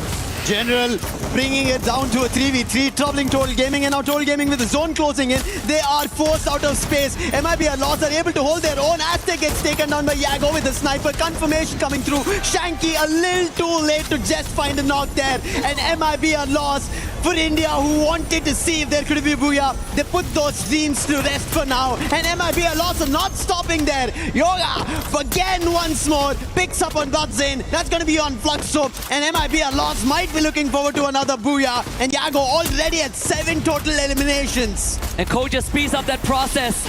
The nade takes out Bobs. And unfortunately, Diggs is now going to be in the crosshairs of MIB Outlaws. Haone with the rush as well. Team Vitality, they actually have more members. Diggs with the rush through. Getting tagged but not down just yet. Yago with the confirmation. Someone needs to stop this guy. He has won a world championship in this manner, and the Team Vitality is letting him run loose. Yago again. With Fim on the Sabank, looking for a conversion. General leads the charge. Team Vitality getting picked apart, and everything set up by Yago. MIB Outlaws with the second Booyah. It looks like Brazil is here in EWC. Missing for a long time, and what a game coming in from MIB Outlaws, especially Yago. That man to hold his own on the sniper when players are rushing. 8 total eliminations on his own. Insane performance. Last year, when Los was on the cusp of victory. They were the only team from Brazil that had a chance to win Champion Rush. They were denied. But that time, Yago wasn't with them yet. And he could be the missing piece.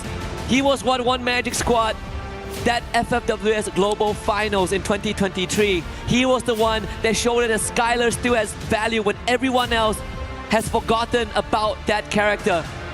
2024, he got dispatched, not a part of Fluxo. MT7 took his spot and won that trophy. But right now, under the banner of MIBR Laws, he is reminding everyone who he used to be. This is just incredible to pull off like this, and especially when we have teams who want to make sure that they get their very first booyah. There might be a loss already, having two of their own. And look at it. It just seemed like point and shoot for him. That was the POV for us. It didn't look like he had a bit of an hassle. He had to look for opponents. They were right in front, just put up the scope, and the players would take him down one after another. And you can see the happy faces of MIB a loss. That's another victory that they get for themselves. A booyah that will be written in their overall rankings to put them on the top of the charts. They've technically already won the tiebreakers in a way, right? 2 booyahs is not easy to achieve, but if there's a team that has put ahead, I think we just found it. MIBR Laws, really just incredible performance, right? We were looking for teams to hit the ground running, but we are also looking at the same time for them to close out strong, because that what matters the most. And I think MIBR, they have the recipe for both of their category. Yeah. They hit the ground running, and they've closed out strong 3 games in a row. Right now, see, we've done with almost the halfway, if you want to call it. Yes, we have 12 games in total, but at least for day 1 of the group stages, Group B has played their 3 games. They should have understood the whole lobby. Now, if you take one team out, there's 11 other teams that they have to understand of what they need to do better off. And let's hope they start doing better, because right now, they are taking a quick breather, and they will be jumping back into the lobby. So you guys don't go anywhere. We book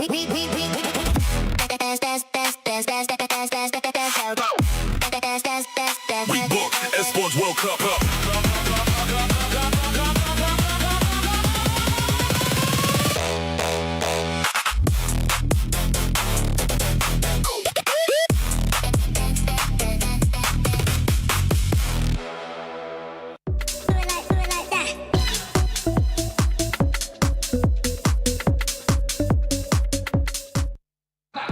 We're between some of our matches right now, so I decided to run up here and catch up with Nonstop Gaming. Talk to me a little bit about what it's been like co-streaming here from EWC 2026. Yeah, I think the setup is literally crazy, and the vibe of the whole stadium is literally good. And this is the first time, like I streaming, this time I selected for the co-stream, and this is the first time. And you know, the 3 Indian teams are there, and hopefully they will do very good. We are expecting a very good matches. Let's see. All right, now tell me what it's been like being in Paris this year. Yeah, I think, I mean, might be it's about we are lucky that the Bastille Day, I think yesterday we saw the Eiffel Tower and the fireworks and the many, yeah. There is a very good show, and we have been like, we are very lucky to have the EWC and the same thing happening in the, I think, around same date. That's awesome. That's awesome. Now, you can be biased in this question, okay? Okay. Who is your favorite to win the whole thing here for Free Fire? I think for sure, I want that our team will win. So we have like 3 teams: Asset12, IQ Toll Gaming, and Team Apex Gaming. Yep. So I don't like for Team Apex Gaming, it's not a very good start, but hopefully they will come back tomorrow, because today we score only 41 points. But let's hope for best for the Asset12 and IQ Toll Gaming, because I think they did a very good start, but we have 4 games remaining. So let's see.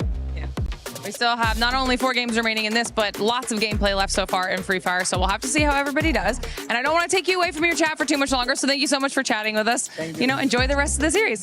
Welcome. Thank you. Thank you so much.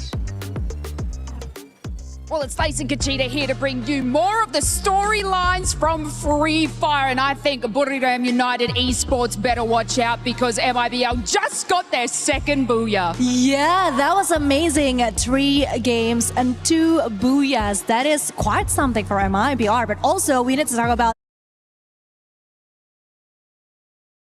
Team Secret, because for a second there, I thought this was going to be their game. They wiped out Al Ahly and then they wiped out Twisted Minds.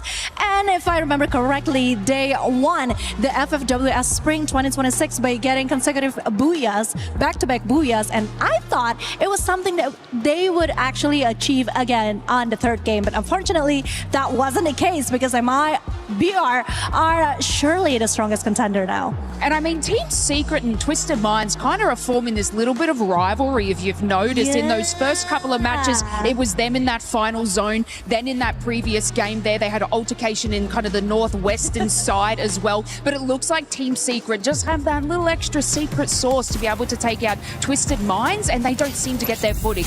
Yeah, but speaking of MIBR, once again, that last circle, girl, that was so intense. That was crazy intense. And to see that they're now at the 4th place with 31 points, 18 elimination points. I think you're right. Buriram United Esports better watch their back. I mean, we still got 3 games to go. Anything can still happen, right? And if we've seen it in Free Fire. So, you know what? I feel like it might be happening. Can they get a 4th? I don't know, it's going to be a little bit exciting, but to be able to achieve that sort of thing in the starting rounds, I mean, MIBL, y'all better be watching them because 3 booyahs is coming their way. But of course, I know we're very much itching to get into those next matches. Lucifer, do you think MIBL is going to be able to achieve that 3rd booyah?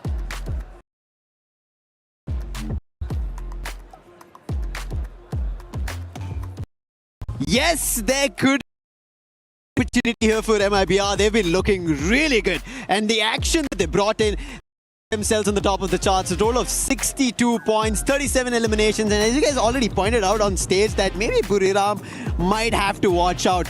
Yes, Evo's Divine do not have to be worried about, but a close competitor very soon. Yeah, very, very close. In fact, MIBR was actually a big competitor to BRU last year in Ria. Yeah, there you go. It's coming together, baby. It's coming together. That's what makes Free Fire such a competitive and fun esports type. A lot of times, and that's why it's hard to escape the allegations that, hey, we predetermine some of these things. As I gotta say, it's so intertwined right now. You can step on any part of the machine, and something will fall into place. The one thing that has yet to fall into place is where do we place RQ again? I'm not sure. I think there could be an opportunity. They've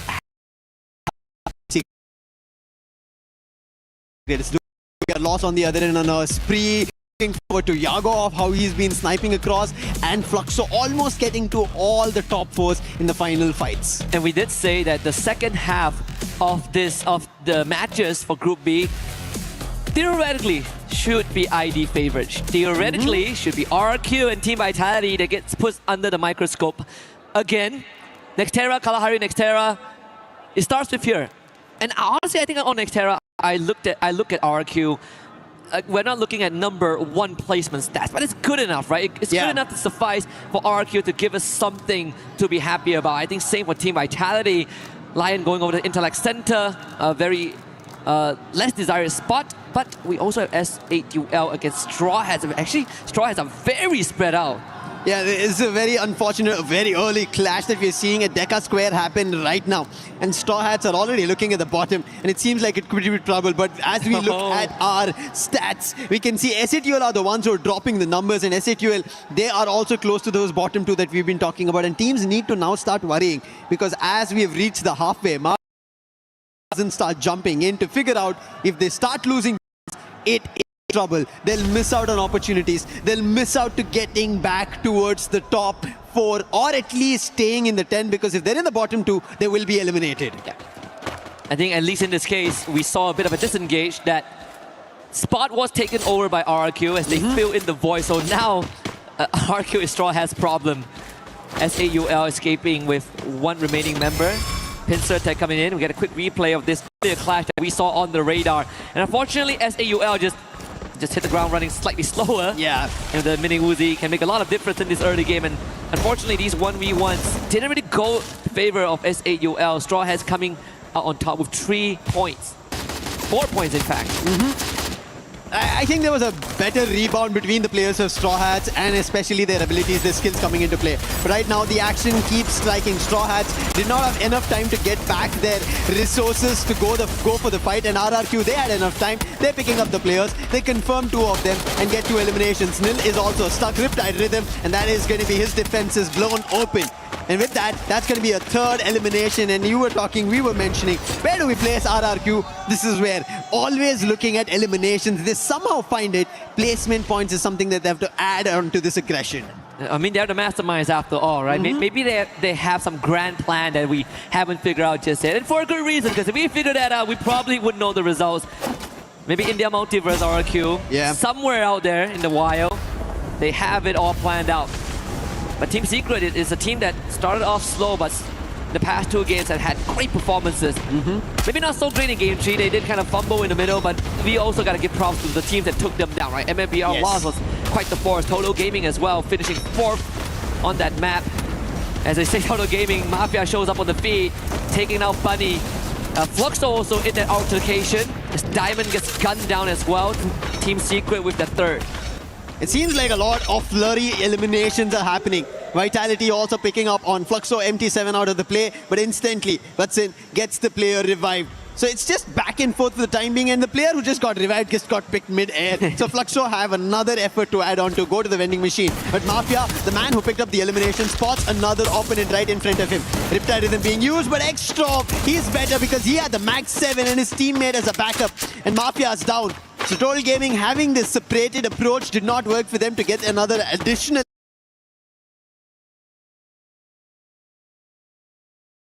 elimination. However, Straw Hats seems like they're recovering. They've had 5 eliminations so far at the start of this game. And the revives keep on coming, right? We see so many bodies drop, so many points acquired by different squads, and yet we still have 43 again. It's gonna cycle. We're gonna cycle through these numbers for a while. As Jump finds a trade with him and a T-Quay. Team Secret, losing on number just a little bit. In the last game, they had to rely, and they could rely on PLS1. And here comes the savior. Diamond has that location locked down. PLS1 deny the pickup. It's still gonna come in onto it. The shoulder is showing. And fully denied. Twisted Mice this time will not let Team Secret walk away scot-free. Unfortunate. 2 different angles in Team Secret. They get troubled. TQ as well as Nan7, they're the last survivors, and I think he might be taken down. Nan7 is also spotted. Diamond with his AUG puts him down, but the trouble is not done yet because Miyacorp, they entered into this fight. They want a bit in terms of eliminations because they've not had a great game so far in the start. 3 games done. This is game number 4. Miyacorp need to get back to those eliminations, need to get back to placement points, and they've found 3 so far. And Twisted Minds, they've now taken a little bit of a silent approach with the boss. I know he is worried and spots the player while he was completely unwary of another team being available or for a fight, and instantly the boss puts him down and Miyacorp suffer a loss. But another team who suffered a big loss is going to be Team Secret, who are now swept out. The boss now finds a second challenger, which is Nick. And he turns around and finds Josper. Another body slam in the face of Miyacorp. But the boss is hit on a one-man mission.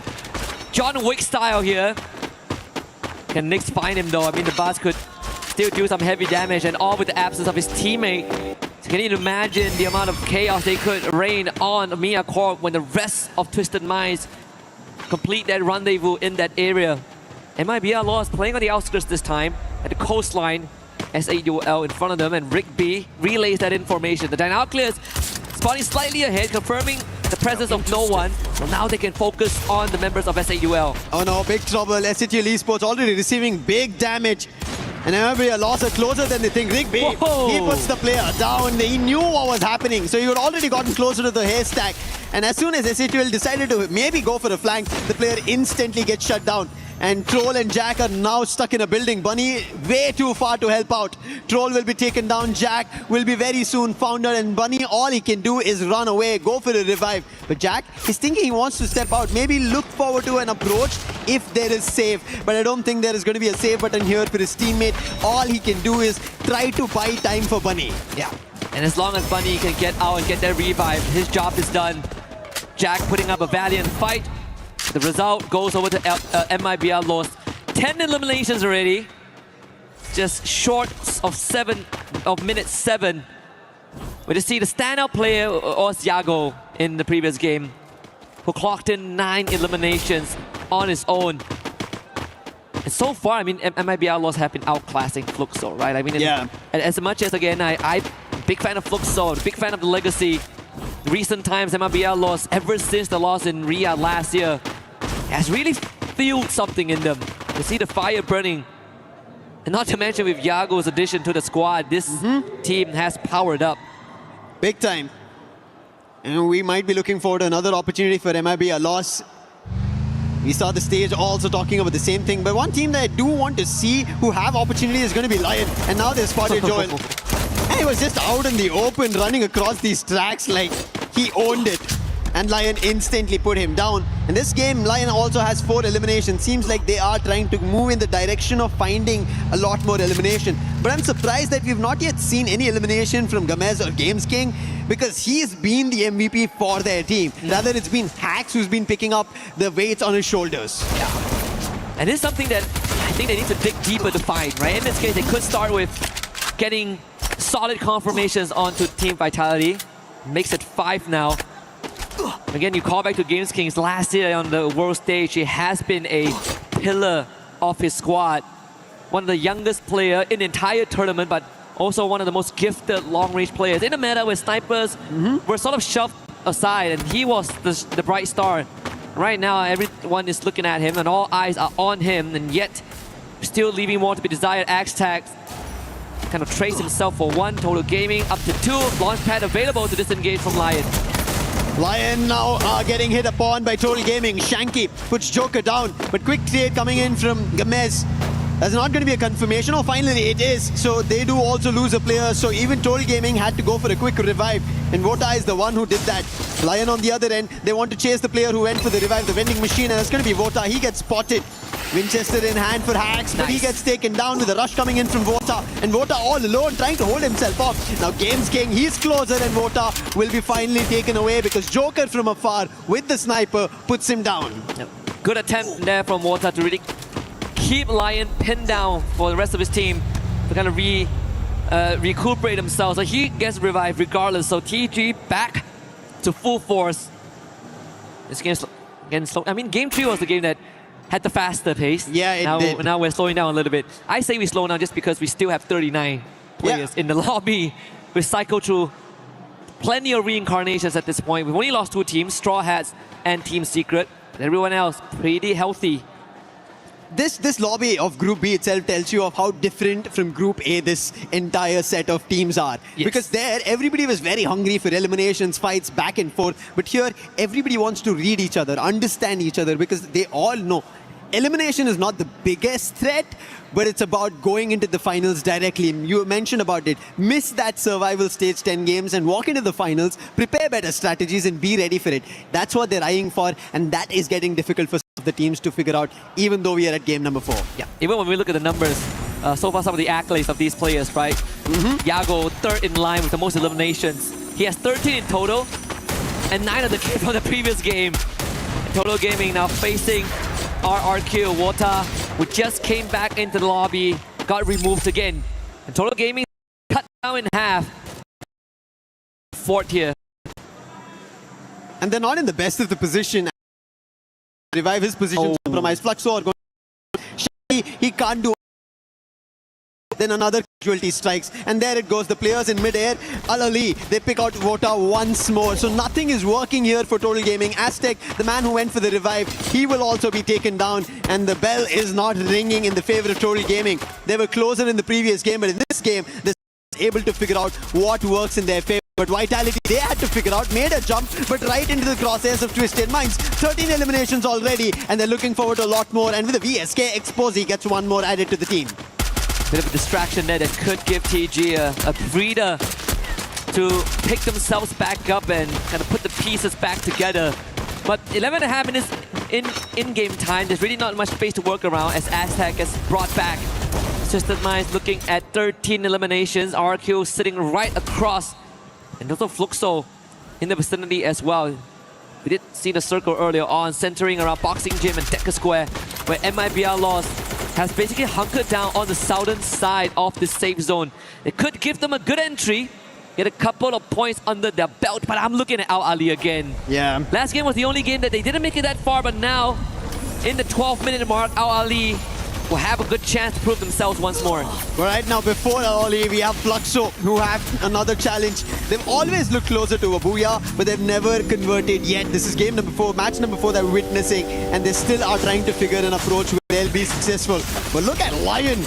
They knew that the fight with Fluxo will not work out in their favor. They wanted to rather be in the circle, quickly take the vehicle. Whether it gets destroyed or not doesn't matter at this point. Get to a compound, call it a safe haven so that you can fight out here on Nextera, because as we still see 12 minutes of the game, it's about to be 13. The circle's now slowly about to close in the next 30 seconds, and every team is going to be forced to fight out, and it's getting closer to Deca Square. And if the fight goes to Deca Square, it's just open lands. Yeah, I mean, that's a gate crash if I ever seen one. But Lion keeps themselves safe, safely tucked in a compound that will keep them afloat for just a while. But this rotation of Twisted Minds might put them in front of MIBR Lost. Total Gaming in the fight with Lion. Oh, no. And the jaws of the Lion clams down. Total Gaming eliminated in an instant. This is the reason we were talking about the compound, and Lion were very smart to act about it. Total Gaming did start off, but it did not work out. And now, after Total Gaming, it seems Lion have found their jaws with a lock-on towards SATL Esports. The fight is a little too far that's happening, but they're still able to hammer them down. That tells you of what Lion's also looking forward to, a recovery of a game. But recovery is not yet happening for Mia Corp. Fluxo find the last man, and they put an end to their run. And now RRQ also jump into this flagship battle of taking down SATL. On one end there is Lion, on the other end RRQ. Bunny gets hit, Noor right now in trouble, and Jack becomes the last man standing. Can he be the jack of all trades? I don't think that's an opportunity for him to ask or even deliver on in such a small position with so many teams still surviving. You did say there's a risk of fights getting caught out in open areas when the circle shrinks, and it's currently the reality that some of these teams have to deal with. As the circle starts closing in, the blue of Lion into RQ's compound. The Riptide Rhythm doesn't really dissuade them just yet, but bait nade from Captain Dudes sets it up. Pops also firing from behind with support from Geo on the high ground. Lion, no more. Jack at least gets one in that mix, an additional elimination for SATL Esports, but Cobbs with that M60. Brilliant stuff being done, but SATL, they're not safe yet. The last man standing, Jack, he was initially kind of seen by Fluxo, but Fluxo, as the zone's closing in, they know they're not ready for this fight. They cannot just try to pin him down. Rather, they just jump in front, and Jack, he is peppering them down. Bobs is also knocked. 2 players from Fluxo in trouble with a quickly recovery. Having the Thiva as an advantage does help you in the nick of time. But Gio was able to find him at the very edge of it. And that was enough to take him out of the equation. As we go down to these 5 teams, but all of them have the full squad left standing. Right out in the open is Fluxo and RQ ready to receive and challenge them up front. Abai leads the charge, and instantly RQ finds herself in the thick of it with a couple of knockdowns. Runs also steps up to the occasion. And the winners completely eliminated Fluxo. We were mentioning about them, talking about them. Now they place themselves in the top 3. This is what they wanted. They had placement. They did not have placement. Yago, stop this now from MIB. A loss. It's just shooting players down. They're standing still.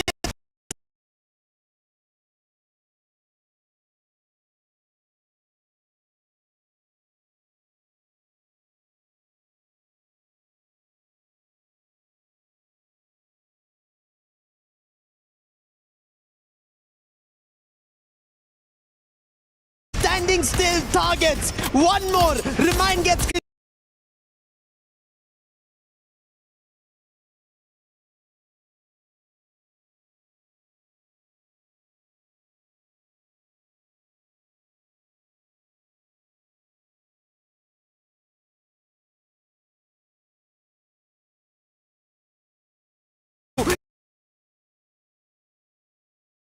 it's out in the open. This time is Sniper sing of any songs to look for elimination. It's going to be RRQ, Rants and Duts fighting.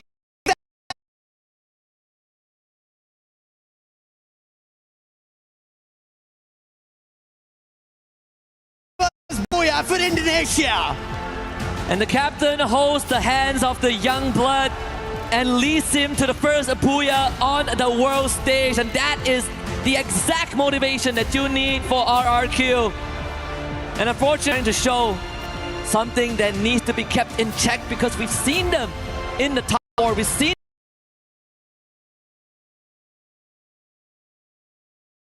like the plan over there in that direction. It could have been something else. Did not have to, or they did not intend to take the fight with RRQ. I think that's where everything messed up, and